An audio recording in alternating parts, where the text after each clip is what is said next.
Magkaiba ang kabataan noon at ngayon. Halimbawa na lang ay, noong araw man din ay kapag nagainom ang matatanda at nakitang padaan-daan ang inyong mga anak, ay humanda ka na pag-alis sa inuman ng mga kainom ni tatay o ni nanay at ihanda mo na rin ang iyong bot-bot at yano ang palo mo kahit ikaw ay tulog na. Kasi nakawala ng respeto sa kanila at hindi magandang tingnan sa mga batang nakikiharap sa inuman ng mga matatanda. Ay ngayon ay siya pang nakakaubos ng pulutan ang mga kabataang kasama ng magulang sa inuman. At naku, hindi maganda talaga yan.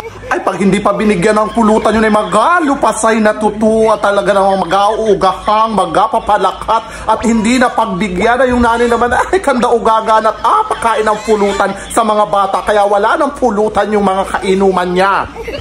Tolerate na totoo at talagang tuwang-tuwa pa pag naubos ni anak yung pulutan namin ay di galuto ng bago uli. Ay makatama po baga o mali ay mag-comment kayo kung kayo ay yung sinaunang tao at saka yung ngayon makaliberated na kasi ngayon ang panahon.